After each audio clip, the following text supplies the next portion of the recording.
ரூத்திற்கு ஒரு நல்வாழ்க்கையை தேடி கொடுத்த நகோமி. சரி, நம்ம கூட வந்துட்டா, ஊரில் ஒரு வேலையை பார்க்க வேண்டியதா, பிழைக்க வேண்டியதா, நம்ம கூடவே இருக்கட்டும் அப்படின்னு அந்த அம்மா என்ன செய்யலை, நினைக்கல. நான் உனக்கு ஒரு சுவிட்சத்தை, உனக்கு ஒரு ஆசீர்வாதத்தை தேடாமல் நான் இருப்பேனா? கண்டிப்பாக என்ன செய்வேன். ஒரு மகள் மாதிரி மருமக மேலே கரிசனையாக இந்த சகோதரி என்ன செஞ்சுறாங்க. இது ஒரு பெரிய நற்குணம். அதே மாதிரி அந்த நற்குணத்தை மனசில் மட்டும் நினைக்கல, அதை அந்த ரூத்துட்ட சொன்னாங்க, அதை செயல்படுத்தினாங்க. அல்லேலூயா. அப்போ இப்படிப்பட்ட ஒரு நற்குணம் நமக்கு நம்ம வீட்டில் எல்லார் வீட்லேயும் மருமகா இருப்பாங்க. அந்த மருமகளுக்கு மாமியாக இருக்க நம்ம எல்லாரும் இப்படிப்பட்ட நல்ல நல்ல ஆசீர்வாதமான காரியங்களை என்ன செய்து கொடுக்கணும். ஆமாம், செய்து கொடுக்கணும். அவள் தானே, அவள் இருக்கட்டும் அப்படின்னு நம்ம என்ன செய்யக்கூடாது. நம்ம வீட்டுக்கு வந்த மக தான், அவள் மகள் தான் போய்ட்டு, மருமகள்னா மகள். அந்த மகளை நம்ம மகளாகவே என்ன செய்யணும், நடத்தணும். அப்படின்னு அதை யார் நமக்கு கற்றுக் கொடுத்துருக்கா? அந்த நற்குணத்தை நகோமி கற்றுக் கொடுத்துருக்கான். நிறைய பேர் மாமியாக இருக்கலாம், நிறைய பேர் மருமகளாக இருக்கலாம். மருமகளும் மாமியை தாயாக நினைக்கணும், மாமியும் மருமகளை மகளாக நினைக்கணும். அப்படி நினைக்கும் பொழுது அந்த நற்குணமுள்ள வாழ்க்கை, அந்த குடும்பமே ஒரு பெரிய பரலோகமாக என்ன செய்யணும், கண்டிப்பாக மாறும். ஆண்டவரே, இந்த நகோமிக்கு இருந்த அதே நற்குணத்தை எனக்கும் என்ன செய்யுங்க தாங்க. என் வீட்லேயும் மருமகா இருக்கா, எங்கள் வீட்லேயும் எனக்கு மாமியார் இருக்காங்க. நாங்கள் 2 பேரும் ஒரு மருமகளாக நினைக்காம மகளாக தாயாக நினைத்து எங்கள் லைஃப்பில் இருக்கணும்.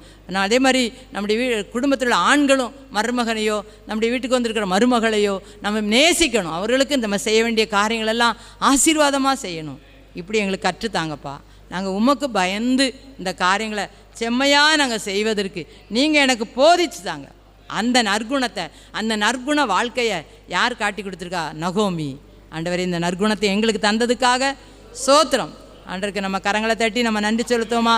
நன்றி ஏசப்பா. இப்படியா எங்களுக்கு நல்ல நல்ல குணத்தை, நற்குணத்தை எங்களுக்கு காட்டி கொடுத்துருக்கீங்க. நாங்கள் நற்குணசாலிகளாய் வாழ்வதற்கு வழிவகுத்த நகோமியை போல நாங்களும் வாழ எங்களுக்கு கிருபை தாங்க. ஆமேன், ஆமேன். அடுத்தது, பிள்ளையை பொறுப்பாக வளர்த்து கொடுத்த நகோமி. ஒரு நல்ல வாழ்க்கையை தேடி கொடுத்துட்டாங்க ரூத்துக்கு. ஒரு போவாஸ், அந்த போவாஸுக்கு ரூத்துக்கும் ஒரு குழந்தை பிறந்துச்சு. அந்த குழந்தைன்ற பேர் என்னது? ஓபேத். அந்த ஓபேத்துக்கு பிறந்தது ஈசாய். ஈசாய்க்கு பிறந்தது தாவீது. அந்த தாவீதுடைய வம்சத்தில் ஆண்டவராய் இயேசு கிறிஸ்து பிறந்திருக்கார். இந்த ரூத்துடைய பெயர் மத்தேயு 1ஆவது அதிகாரத்தில் வருது. எப்படி வருது?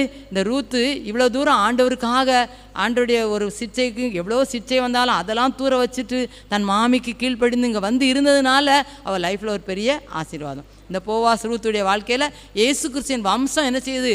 உருவாகிறது. இவ்வளோ பெரிய மேன்மை கிடைப்பதற்கு இந்த பிள்ளையை பொறுப்பாக வளர்த்து அந்த அந்த ரூத்தையும் அந்த போவாசையும் அந்த பிள்ளையையும் பொறுப்பாக கவனித்தது யார்?